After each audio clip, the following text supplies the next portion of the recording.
다음에는 골격근 수축에 필요한 에너지의 대사와 골격근 수축의 특성에 대한 설명을 하도록 하겠습니다.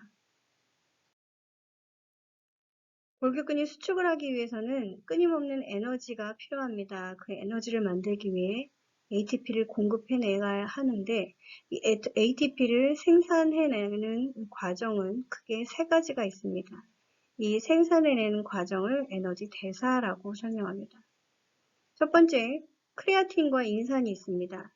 크레아틴과 인산은 모든 근육에 다 존재하는 가장 기본적인 물질입니다. 그래서 크레아틴과 인산 시스템은 이 ATP화되는 과정 안에서 필요한 인산기를 제공하는 방법입니다. 크레아틴과 결합하고 있던 인산기가 떨어져 나가면 근육 안에 머물러 있는 ADP와 서로 결합을 해서 이렇게 새롭게 ATP를 만들어내고 ATP가 깨지는 과정 안에서 에너지를 만들어내는 과정을 갖게 됩니다. 그래서 그 에너지가 아주 빠르게, 짧지만 아주 빠르게 근육을 수축하는 데 필요한 에너지를 공급해내는 과정이 되겠습니다. 두 번째는 해당 과정이 있습니다. 해당 과정은 근형질 내에서 빠르게 이루어지는 그러한 에너지 대사 과정입니다. 저장되어 있는 포도당의 저장 형태인 글리코겐이 있습니다. 글리코겐을 분해해서 ATP화 시키는 과정이 바로 해당 과정이라고 볼 수 있겠고, 이 과정을 통해서 ATP를 만들어낼 때는 산소를 사용하지 않습니다. 그래서 무산소 과정이라고 설명하기도 합니다. 또 하나는 산화인산화 과정입니다. 산화인산화 과정은 산소를 이용한 호기성 과정입니다. 혹은 유산소 과정이라고 설명하는데 산소를 이용해서 미토콘드리아 내에서 ATP를 주로 생산해내는 과정을 통해서 오랫동안 ATP를 꾸준히 공급해내는 과정을 갖게 됩니다. 이 산화인산화 과정을 필요로 하는 운동에서 많은 양의 ATP를 끊임없이 소모해야 한다면 그 골격근의 경우는 미토콘드리아를 많이 갖고 있어야 되는 그런 특징이 그 안에 포함이 되겠죠. 아주 짧게 크레아틴 인산, 그 다음에 속도로 따지면 해당 과정, 그 다음에 가장 느리지만 오랫동안 에너지를 공급해내는 과정은 산화인산화 과정이다. 시간별로 ATP를 공급해보면 근 수축에 필요한 아주 빠른 에너지는 근 섬유 자체가 갖고 있는 크레아틴과 인산을 소모하면서 일어납니다. 격렬하게 수축을 일어나는 맨 처음에 그 몇 초 안에서 근 섬유는 크레아틴과 인산을 소모함으로써 새롭게 ATP를 만들어내는 그러한 특징을 갖게 됩니다. 그래서 우리가 달리기로 생각한다면 우리가 요이 땅과 동시에 도움 닫기를 하고 벌떡 일어나는 과정에 제일 먼저 사용되는 게 바로 크레아틴과 인산이라고 생각을 하시면 되고, 그 다음에 이제 기간으로 따져보면 아주 빠르게 에너지를 그 다음에 만들어내는 과정은 바로 해당 과정인 무산소 운동입니다. 그 다음 속도로 빠르게 에너지를 만들어내지만 이와 같은 경우엔 저장되어 있는 글리코겐을 다 소모하고 나면 더 이상 ATP를 합성해낼 수 없는 그런 특징을 갖게 돼서 빠르지만 매우 짧게 소모되는 그러한 특징을 갖습니다. 그 다음에 이제 오랫동안 만약에 운동을 지속적으로 한다면 이때는 산소를 이용해서 산화인산화 과정으로 ATP를 합성해내기 시작을 합니다. 이때는 많은 양의 산소를 이용해내고 또 재생산해야 하기 때문에 산소 부치를 갖는 그러한 특징을 보이게 됩니다. 단기간 에너지 공급은 바로 어디일까요? 그렇다면 단기간은 바로 해당 과정에 속합니다. 단거리 달리기와 같이 최고로 근력 운동을 하거나 혹은 장시간의 근육 활동의 가장 초기 정도란다면 이 무산소 해당 과정에 속하게 됩니다. 해당 과정은 산소가 없이 ATP를 생산하는 특징, 또한 이 해당 과정은 글리코겐을 혹은 글라이코겐을 분해해서 ATP를 만들어내기 때문에 이때에 해당하는 대사 산물인 젖산이 축적됩니다. 강한 산성의 물질이 이제 쌓이기 시작을 하는 거죠.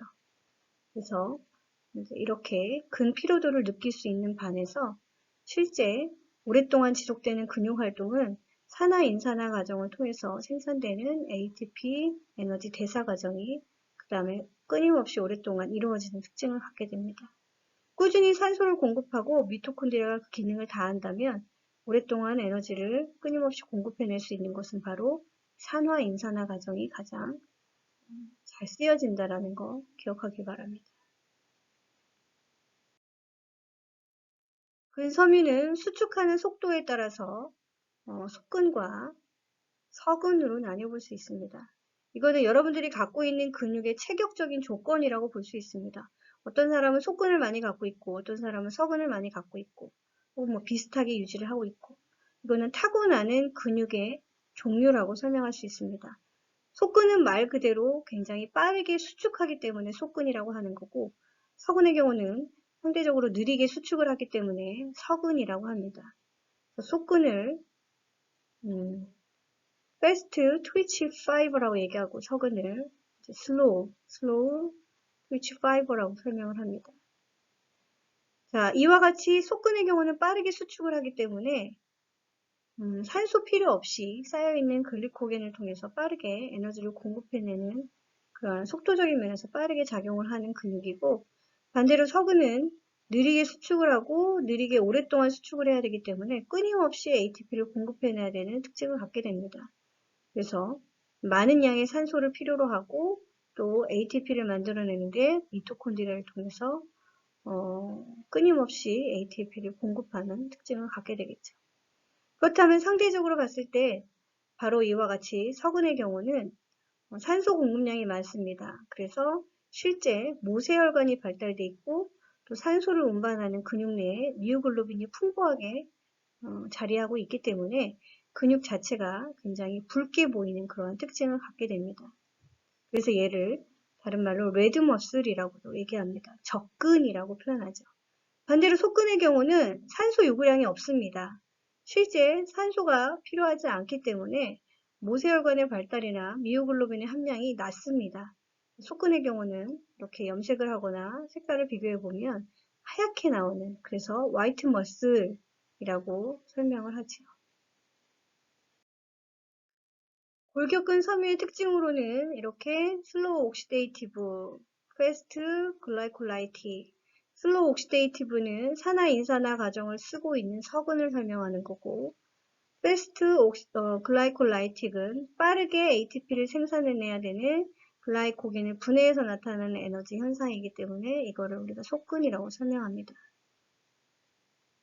서근. 자, 서근의 경우는 ATP 분해 효소의 활성도가 낮습니다. 그래서 ATP 분해 효소의 활성도가 낮기 때문에 실제 ATP를 분해하는 분해 효소가 굉장히 적게 만들어지고 수축과 이완이 일단 느리죠. 그리고 그 수축 시간이 속근에 비해서 한 10배 정도 길게 유지가 됩니다. 그래서 유산소 운동, 자세 유지 이런 데 많이 사용이 됩니다. 산화 인산화 과정으로 ATP를 만들어내죠. 그래서 산화적 인산화 과정을 통해서 ATP를 만들어내야 되기 때문에 실제 모세혈관이나 미오글로빈의 함량이 매우 높은 특징을 갖게 됩니다. 해당 작용에 대한 해당은 없기 때문에 해당 작용의 효소 활성이 낮고 그리고 글리코겐을 필요로 하지 않기 때문에 당원질의 함량이 적은 특징을 갖게 됩니다. 반대로 미토콘드리아의 활성도가 많아지겠죠. 글리코겐을 분해하지 않기 때문에 특히나 근피로를 느낄 수 있는 그런 젖산이라는 물질이 굉장히 적게 쌓입니다. 느리고요. 운동 단위는 굉장히 작습니다. 그만큼 미세하지 않고 크게 움직이는 그런 특징을 갖게 되고 그리고 움직임을 통해서 자극이 올 때 그 자극이 그리 강하게 오지 않아도 운동은 유지될 수 있는 그러나 약하지만 오랫동안 유지할 수 있기 때문에 운동신경의 크기가 매우 작음을 상대적으로 확인해 볼 수 있습니다. 반대로 속근은 다 반대라고 설명을 해도 맞습니다. 속근의 경우는 미오신의 머리에 존재하는 ATP의 분해 효소의 활성도가 매우 빠르죠. 그래서 분해 효소의 활성도가 높기 때문에 ATP 효소가 작용이 많이 일어나는 활성도가 높은 특징을 갖게 되고 수축과 이완이 매우 빠르게 일어나는 근육의 움직임을 보이는 근육입니다. 무산소 운동입니다. 그래서 미토콘드리아나 모세혈관의 분포도가 매우 적어도 관계없습니다. 글리코겐을 에너지 원으로 쓰기 때문에 상대적으로 해당 작용의 효소 활동이 높고 당원질 함량, 글리코겐의 양이 많이 분포되어 있는 근육이어야 합니다. ATP를 분해하고 또 생산해내고 소모하는 과정이 매우 빠르게 일어나는 해당 작용이 바로 이에 속하게 되고, 젖산이라는 근피로 물질이 쌓이기 때문에 피로 발생도가 매우 빠르고 운동 단위가 매우 큽니다. 그만큼 힘이 크게 작용을 한다는 운동이겠죠.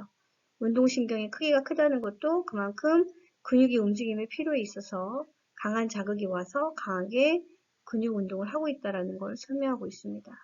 근육 섬유의 직경이 상대적으로 매우 큰 특징을 갖게 되고, 그로 인해서 수축의 속도가 빠르게 유지되고 있음을 확인해 볼 수 있습니다. 아까도 말했듯이 미토콘드리아의 활성화나 모세혈관이나 이러한 물질들의 활성도가 낮기 때문에 산소를 소모하지 않고 주변에 모세혈관이 발달되어 있지 않습니다. 그래서 화이트 머슬, 미오글로빈의 함량이 굉장히 적어도 관계없기 때문에 얘는 백근이라고 설명하겠죠. 속근이지만 일부 성질은 서근처럼 보여지는 타입 2의 A도 있습니다. 그렇게 많은 분포도를 차지하지 않습니다. 자, 운동 단위란 하나의 체성 운동신경과 그 신경의 조제를 받고 있는 근섬유의 단위라고 볼 수 있습니다. 하나의 운동신경이 이렇게 뻗어나온 것이 이렇게 여러 개의 근섬유를 자극하는 그러한 모습을 전체적으로 묶어서 운동 단위라고 볼 수 있습니다. 그러나 이 하나의 운동신경에 의해서 연결된 근섬유의 개수는 어떠한 근육이냐에 따라서 다르게 형성됩니다. 근육의 종류에 따라 다르게 만들어진다는 거죠. 예를 들어서 종아리 근육이 있습니다. 비복근이라고 하는데, 이 근육의 경우는 하나의 신경이 약 2000개 정도의 근섬유로 조절을 받습니다. 2000개 정도의 근섬유로 조절을 받는다는 건 굉장히 강하게 움직인다는 거죠. 그에 반해 눈이나 손가락과 같은 미세 근육은 하나의 신경에 의해서 약 3, 4개의 근섬유가 조절을 받는 그런 특징을 갖게 됩니다. 그래서 움직임은 강하지 않지만 굉장히 미세하게 조절받는 그런 특징을 갖게 됩니다. 하나의 신경에 의해서 조절받는 근섬유도 같은 종류입니다. 그래서 속근의 운동단위, 서근의 운동단위 이렇게 구분이 됩니다. 이것은 우리가 다른 말로 선천적으로 타고나는 체격 조건이라고도 설명할 수 있는데, 속근의 경우는 단거리 육상 선수들, 그러나 서근의 경우는 마라토너들이 이제 이러한 서근을 많이 갖고 있는 체격 조건이 따라갑니다.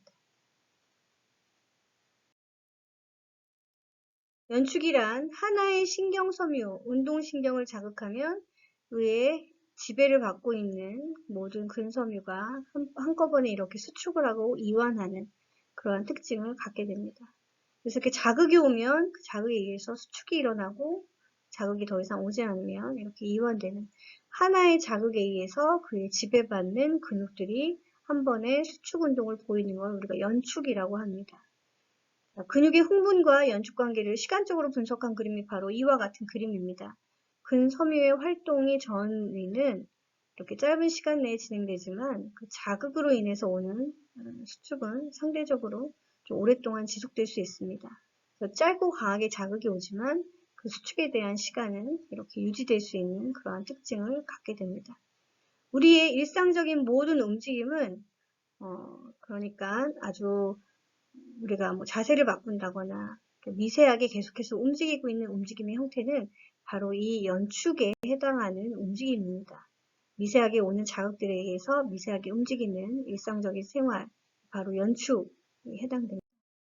하지만 이 연축이 모여지게 되면, 즉 자극의 빈도수가 계속해서 증가하게 되면 근수축 자체가 이완 없이 지속적으로 유지되는 그런 현상을 갖게 되는데, 이것을 강축이라고 이야기합니다.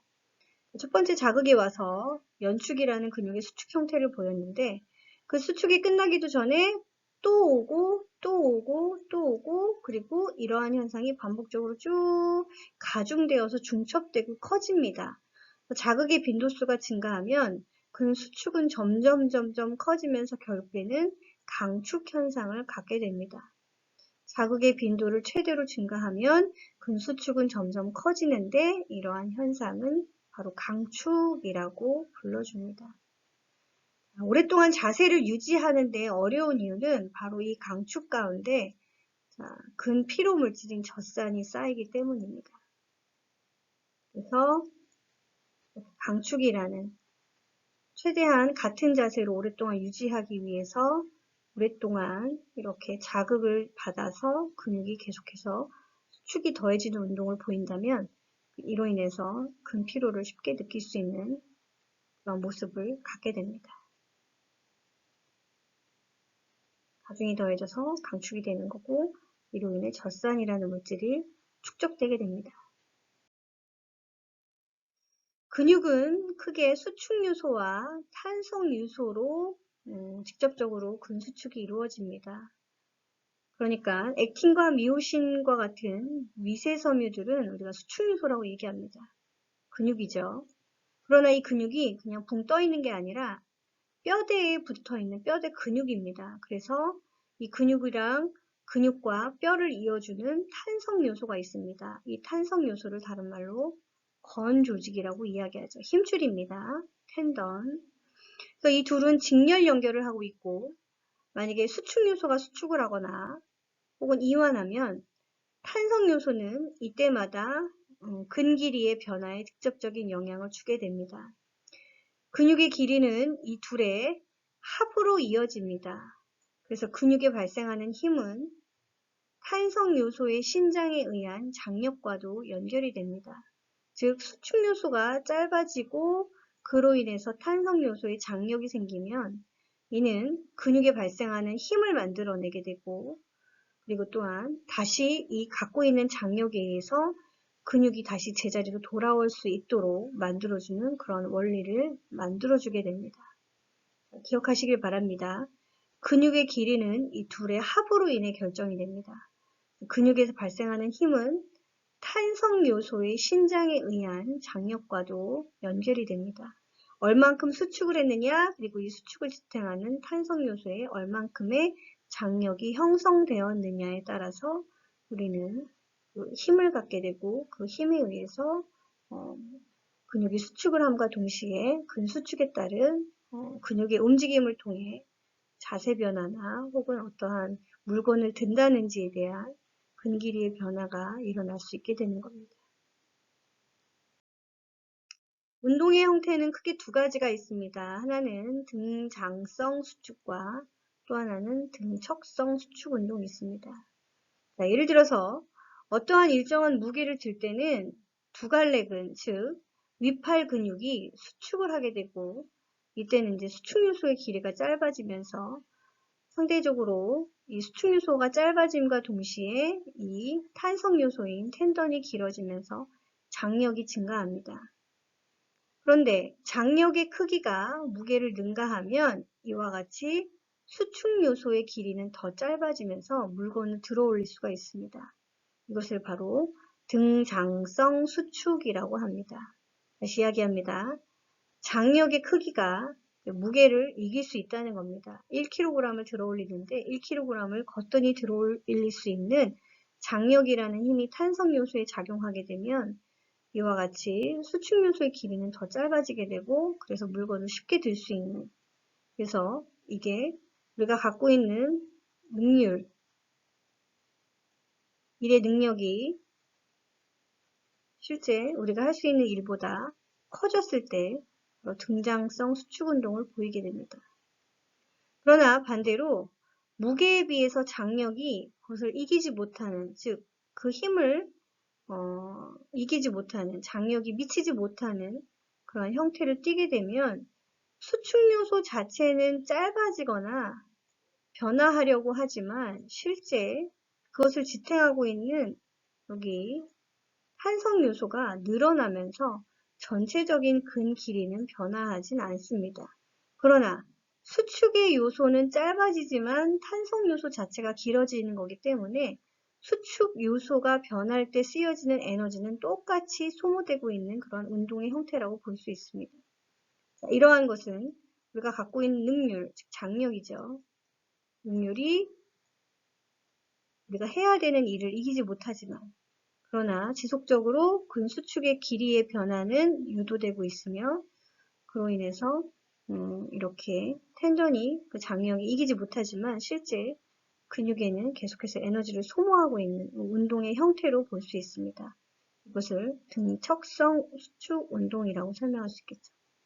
쉽게 설명하면 우리가 턱걸이를 합니다. 그래서 내 몸에 있는 하중을 이겨서 위팔 근육을 당겨서 턱걸이를 잘 한다면 그게 바로 등장성 수축 운동이 될 건데, 턱걸이를 할 수 없을 만큼 힘이 걸리지 못해요. 그러니까 내가 발휘하는 근육의 수축 능력보다 내가 갖고 있는 체중, 몸무게가 많이 나가면 들어올리지 못하지만 지속해서 턱걸이를 하기 위해서 몸을 끌어당겨서 위로 올리려고 합니다.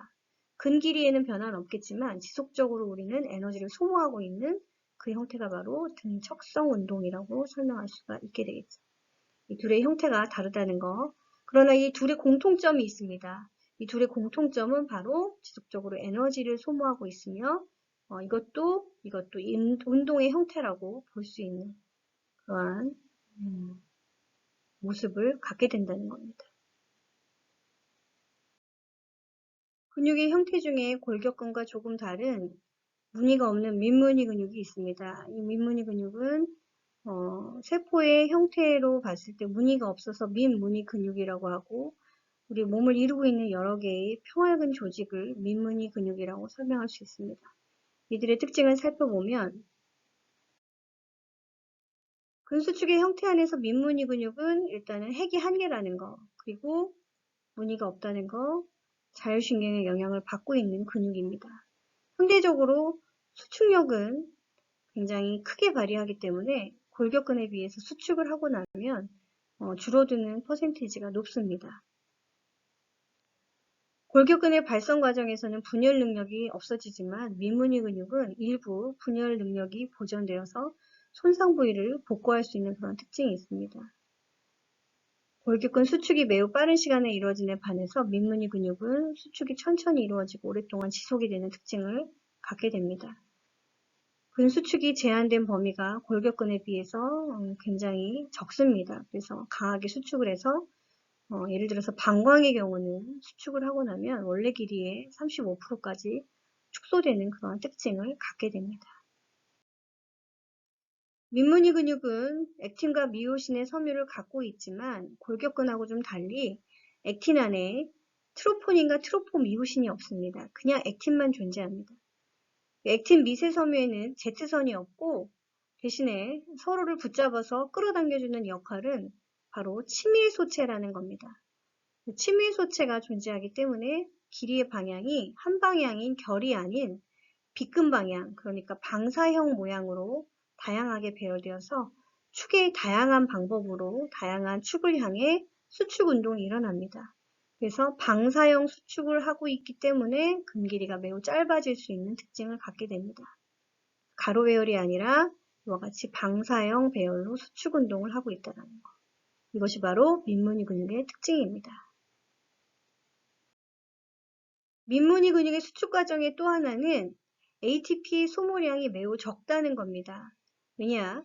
ATP를 분해해서 만들어낸 인산화, 즉 ATP가 분해되면 인산기가 하나 만들어지죠.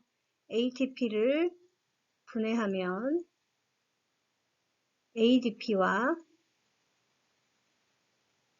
인산기가 떨어져 나갑니다. 그럼 이 인산기를 가지고 미오신의 가벼운 사슬이 인산화되면 액틴과 자연스럽게 붙을 수 있는 마이오신 라이트 체인 카이네이즈 현상으로 결합이 됩니다. 그래서 인산화되면 수축하고, 그리고 인산화가 떨어지면 탈인산화되면 다시 이완되는 그런 특징을 갖게 됩니다. 그래서 인산화를 계속 유지하는, 즉 탈인산화가 될 때까지 그 직전까지 수축을 유지할 수 있는 그런 특징을 갖고 있기 때문에 에너지 소모량이 그리 많지 않습니다. ATP의 소모량이 매우 적기 때문에 수축을 오랫동안 유지할 수 있는 그런 장점을 갖게 됩니다. 자, 그러면 이 탈인산화되는 과정은 왜 일어나느냐? 자연스럽게 칼슘에 의해서 의존적으로 작용합니다. 세포 안에 칼슘의 농도가 낮아지면 바로 탈인산화를 일으킬 수 있는 그런 특징을 갖게 됩니다. 간단하게 생각하면 칼슘의 작용을 통해서 인산화가 일어날 수 있습니다. 칼슘이 증가하면 인산화가 일어나고 인산화에 의해서 액틴과 미오신이 서로 결합을 할 수 있고, 칼슘의 농도가 낮아지면 탈인산화를 이루면서 액틴과 미오신이 서로 분리되면서 자연스럽게 이완하는 형태를 띠게 되고, 그래서 ATP 안에서 나오는 인산기를 계속해서 재활용할 수 있는 그러한 특징을 갖게 되기 때문에 수축은 꾸준히 일어나고 낮은 ATP, 적은 양의 칼슘만으로도 충분히 지속적인 수축 과정이 일어날 수 있다는 게 바로 골격근하고의 차이라고 볼 수 있게 됩니다. 민무늬 근육의 수축 조절은 단단히성이 있고 다단히성이 있습니다. 단단히성이란 집단 운동, 그러니까 간극결합을 갖고 있는 조직 안에서의 단단히성 운동이 일어나고, 다단히성은 세포 하나하나 이렇게 자율신경의 말단이 와서 자극을 개별적으로 이루어줘야지만 세포의 움직임이 일어난다는 겁니다. 그래서 단단히 민무늬 근육에는 위장관, 비뇨기, 생식, 자궁 등이 간극결합을 보이기 때문에 단단히를 보이고, 다단히의 경우는 각각 개별적인 자극을 통해서 이루어지는 수축 운동이 필요합니다. 그래서 이렇게 다단히성은 독립적인 수축을 서로 보이는 작용이기 때문에, 예를 들면